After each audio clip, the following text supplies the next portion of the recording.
आदाब, आप देख रहे हो ऑन रिकॉर्ड मेरा भाईंदर। पिछली खबर में हमने आपको दिखाया था कि एमएलए प्रताप सरनाईक जिन्होंने यहाँ पर आज आढ़ावा बैठक ली थी, उस बैठक का उन्होंने मकसद बताया और आने वाली 5 तारीख को जो दशहरा रैली होने जा रही है, उसकी कैसे तैयारी की जा रही है, इस बारे में उन्होंने हमसे जानकारी दी थी। आइए अब आपको मैं उसी सवाल के सेशन को आगे लेके बढ़ता हूँ। क्या कहना है उनका, हमारे सवालों की किस तरह से वो जवाब देते हैं, उनसे सुनते हैं। सरनाईक साहब, चर्चा चल रही है कि पिछले 2-3 महीने के बीच में आपके ऊपर जो ईडी की इंक्वायरी चल रही थी, जो केस थे, उसमें जो है कि आपको बड़ी पैमाने पर राहत मिली हुई है।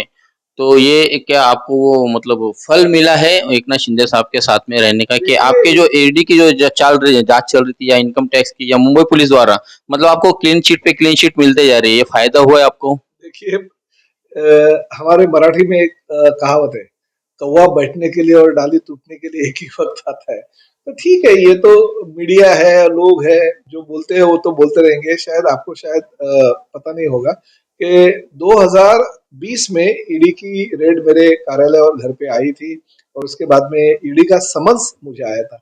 मैं किसी भी एफआईआर में मेरा नाम नहीं है, किसी भी जो आरोपी है वो आरोपी की जबान से मेरा नाम नहीं है। बस जो 100 लोगों को इंक्वायरी के लिए कभी कभी बुलाया जाता है, कुछ उनको अगर शक हो ईडी वालों को, तो उसमें मुझे एक बार बुलाया गया था। मैं एक बार नहीं बल्कि 3 बार जाके आया। फिर बाद में मैंने सुप्रीम कोर्ट से नो कोरोसिव का ऑर्डर भी ले लिया। तो उसके बाद में तो मुझे बुलाया नहीं, मैंने तो खुद लेटर दिया था कि आपको अगर जरूरत कभी भी होगी तो मुझे इंक्वायरी के लिए बुलाया जाए। वही वो इंक्वायरी की बात, वो जो केस थी, जिस केस में मेरा कहीं पे भी नाम नहीं है, रजिस्टर में नाम नहीं है, एफआईआर में नाम नहीं है, जो चार्जशीट पुलिस फाइल करते हैं उसमें मेरा कहीं नाम नहीं है, किसी हस्तलिखित में कहीं चेक की एंट्री नहीं है, या कहीं भी प्रूफ नहीं है, वो जो केस है, वो केस जनवरी 2022 में यूओडब्ल्यू यानी मुंबई पुलिस, जब भी हमारे ठाकरे साहब की सरकार थी तभी वो सी समरी यानी क्लोजर रिपोर्ट फाइल हो गया, ऐसा मुझे समझा है। हमारी सरकार जो है वो अभी जून महीने में शिंदे साहब ने 40 विधायकों को लेके जो 20 जून के बाद में, यानी सरकार तो बनी जुलाई में, अगर जून जुलाई के में हमारी अगर सरकार बनी, तो मुझे बताओ, ये ठाकरे साहब के सरकार में जिस वक्त दिलीप वळसे पाटिल गृह मंत्री थे, उस वक्त वो एफआईआर क्लोज हो गई। तो ये सरकार का और वो सरकार का संबंध क्या है? मगर कोर्ट ने वो जो सी समरी जो है, वो सी समरी ये अगस्त महीने में एक्सेप्ट कर ली, और एक्सेप्ट करने के बाद में वो सितंबर में मालूम पड़ गया लोगों को कि वो एक्सेप्ट सी समरी ईओडब्ल्यू का मान लिया है। तो उसी दौरान जो खानविलकर सुप्रीम कोर्ट के जज थे, उन्होंने जजमेंट दिया था 26 अगस्त को कि अगर सी समरी किसी केस की होती है तो उसकी ईडी की इंक्वायरी भी बंद होनी चाहिए।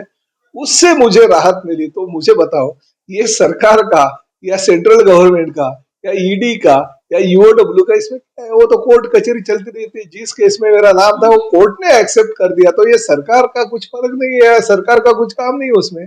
सरनाईक साहब, थोड़ा मैं आपको पीछे लेके जाना चाहूंगा कि आपने एक खत लिखा था, जब उद्धव ठाकरे जब मुख्यमंत्री हुआ करते तब उस खत में आपने कहा था कि नैसर्गिक रूप से जो है कि बीजेपी के साथ में युति कर लेना चाहिए। आपके घर तक जो है कि परेशानी आ चुकी है, आपके घर वालों को भी परेशान किया जा रहा है, हैरेस किया जा रहा है। तो वो कहीं ना कहीं उस खत में भी आपने एक ईडी का डर दिखाया था। तो कैसे यकीन कर ले कि आप जो है कि आपकी जो जांच बंद हुई है, आपको जो क्लीन चिट मिली है, तो आपको इस सरकार बनने के बाद में मिली है ये? देखिए, ये तो court, supreme court, high court और किला कोर्ट में जो पीएमएलए कोर्ट में जो ऑर्डर हो गया, न्याय देवता के ऊपर हमारी पूरी की पूरी विश्वासार्हता है, और वो विश्वासार्हता हमने कायम रखी है। जो भी हमने बातें की है वो न्याय देवता के सामने की है, और न्याय देवता ने उसको एक्सेप्ट कर दी। तो मैंने जो बातें की थी वो पॉलिटिकल बातें थी, जो बातों की वजह से, क्योंकि हम लोग 2019 में शिवसेना भाजपा युति के साथ सरकार बनाएंगे, मोदी जी का फोटो और आदरणीय शिवसेना प्रमुख बाला साहब ठाकरे जी का फोटो रखते हुए हमने लोगों को वोट मांगे, और मेरे विधानसभा क्षेत्र से लोगों ने मुझे 84,000 से ज्यादा मार्जिन से जीता के दिया था। तो मैं यही कहना चाहता था कि अगर उनके साथ नैसर्गिक हमारी युति है, नेचुरल अलायंस के हिसाब से हम अगर आगे चलेंगे, तो सेंट्रल में और स्टेट में एक ही सरकार होने के नाते लोगों के काम होंगे। हमारे जैसे लोगों को जो इधर उधर किसी ये नोटिस में वो नोटिस में लेके बुलाया जाता है तो वो भी बंद हो जाएगा, क्योंकि सेंट्रल में भी सत्ता है। शायद वो भी बोल सकते हो इन्वेस्टिगेशन एजेंसी को, अगर गलत है तो भाई उनको नहीं बुलाना चाहिए, अगर सही है तो उनको अंदर डालना चाहिए। तो ये तो बातें राजनीति में होती रहती है। तो मैंने ये खत लिखा था और उस खत पे अमल एकनाथ शिंदे साहब ने किया, उसका मैं स्वागत करता हूँ, और आगे उनकी सरकार बहुत अच्छी तरह से महाराष्ट्र के विकास के लिए काम करेगी, ऐसा मुझे 100% लगता है। सरनाईक साहब, हमने खबर चलाई थी पिछले करीब 2 महीने से मैं उसके पीछे लगा पड़ा हूँ कि केबिन रोड पर एक आरोग्य केंद्र बना हुआ है पिछले 10 सालों से। पहले जो स्थानीय जो नगर सेविका हुआ करती थी स्नेहा पांडे, उन्होंने अपनी निधि से पार्क समिति निधि से बनाया था, जिसपे 7 लाख रुपए खर्च हुआ था। उसके बाद में आपने करीब 15 लाख रुपए उस पर खर्च किए, लेकिन वो आज भी जो कि तो ही हालत में है, वो अब तक शुरू नहीं हुआ है। मतलब वो ढांचा बनकर पड़ा हुआ है, लेकिन वहां पर महानगर पालिका ने अब तक कोई भी डॉक्टर को वहां पर बैठाया नहीं है। मतलब वो अननेसेसरी पैसों की बर्बादी की गई है वहां पर, और जिसका कोई उपयोग नहीं है।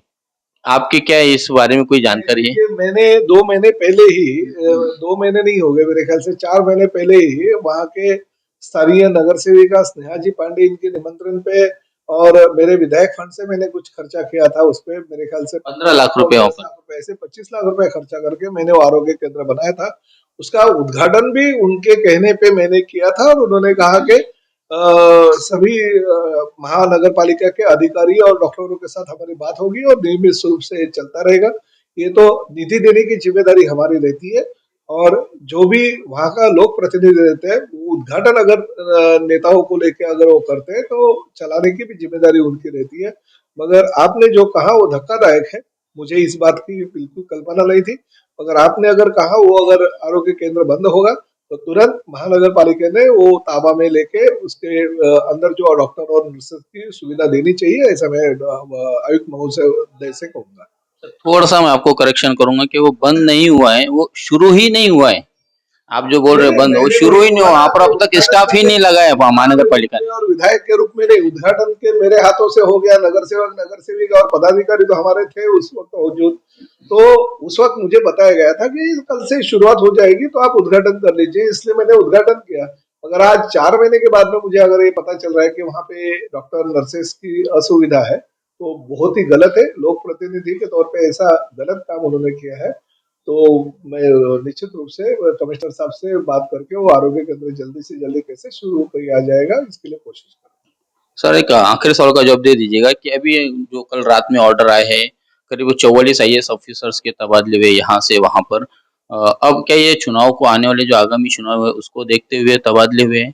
देखिए, 2 साल में 3 साल में कार्यकाल एक कमिश्नर का पूरा होने के बाद में वो तो तबादले होते रहते हैं। हमारा थाना के कमिश्नर थे, 9.25 साल उनको हो गए थे, उनका भी तबादला हो गया।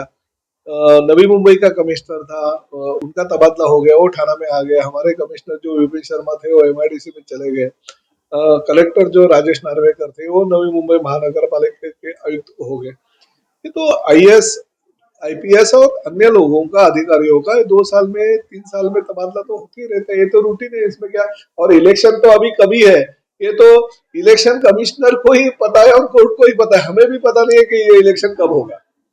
सर, तो फिर मेरा भाईंदर शहर के साथ में ऐसा दोहरा सुलूक क्यों क्यों ऐसा पराया बर्ताव किया जाता है सरकार की तरफ से, कि यहाँ पर कोई आईएएस अधिकारी को जो है कि उसकी नियुक्ति नहीं होती, और अगर नियुक्ति भी होती है तो उसे जो फिर राजनीतिक दबाव के चलते या किसी राजनेता अपने निजी स्वार्थ के चलते तबादला कर रहे थे, और नॉन आईएएस ऑफिसर यहाँ पर रूलिंग कर रहे हैं। देखिए, आईएएस ऑफिसर भी यहाँ पे आके गए नहीं, ऐसा नहीं है। जो यहाँ पे आईएएस ऑफिसर आए थे अभी वो पुणे के कमिश्नर है, तो ऐसा नहीं है यहाँ पे आईएएस ऑफिसर आए नहीं। मगर यहाँ की राजनीति पहले सत्ताधारी लोगों की इतनी गंदी थी कि जो हमारा काम नहीं करेगा उसका तबादला। उसके बाद में कोई 1 साल के लिए आया, कोई 6 महीने के लिए आया, कोई 2 महीने के लिए आया, कोई 1.5 साल के लिए आया, ये चलता रहेगा। मगर एक बात है कि आईएएस ऑफिसर मीरा भाईंदर शहर के लिए होना जरूरी है। तो भविष्य में आईएएस ऑफिसर मीरा भाईंदर शहर के लिए कैसे आए, इसके लिए इनका कार्यकाल खत्म होने के बाद में कैसे आए, इसके लिए मैं कोशिश करूंगा। सर, और एक आखिरी जानकारी ये भी बता दीजिए कि अभी जो 11 तारीख को जो ये इनॉग्रेशन होने वाला है इसका नाट्यगृह का, उसमें मुख्यमंत्री के तौर पर एकनाथ शिंदे और उप मुख्यमंत्री देवेंद्र फडणवीस सब आ रहे हैं, क्या ये सच में ऐसा होने जा रहा है? क्योंकि कई मरतबा ऐसा है कि उसका मुहूर्त आपने निकाले, कई मरतबा बोला है। सुबह ही मेरी मुख्यमंत्री जी और उप मुख्यमंत्री जी से बात हो गई, टेंटेटिव उन्होंने 11 तारीख दे दी है और 11 तारीख को दोपहर को 12 बजे के आसपास का उन्होंने टाइमिंग भी दे दी है। तो ये तो होगा ही। और मैं कमिश्नर साहब को इतना भी बोला है कि इस नाट्यगृह का परिश्रम, मेहनत और परिश्रम बहुत मैंने 7-8 सालों से किया है और मुझे लगता है पूरे महाराष्ट्र में नहीं बल्कि पूरे देश में इसके इतना सुंदर महानगर पालिका का 1 रुपया भी खर्चा किए बिना होने वाला ये पहला शायद नाट्यगृह होगा। तो हम ये चाहते हैं कि इस नाट्यगृह के दौरान कोई राजनीतिक सामना नहीं होना चाहिए। तो मैंने इतना भी कहा कि मीरा भाईंदर शहर में इसके पहले हुए सभी एमपी, इसके पहले हुए सभी एमएलए और इसके पहले हुए सभी महापौरों को आमंत्रित किया जाए ताकि भाईंदर शहर का ये पहला नाट्यगृह है। तो सभी माजी विधायकों को, माजी एमपीज को, माजी महापौर को आमंत्रित किया जाना चाहिए, उनका मंच पे व्यासपीठ पे उनको स्थान देना चाहिए और साथ ही में सभी पार्टी के लोक प्रतिनिधियों को भी आमंत्रित करना चाहिए क्योंकि बहुत अच्छा ये शहर के लिए स्वागत करने जैसा एक वास्तु बन रही है। तो उसके दौरान किसी भी तरह की राजनीति नहीं होनी चाहिए। धन्यवाद सर हमसे बात करने के लिए।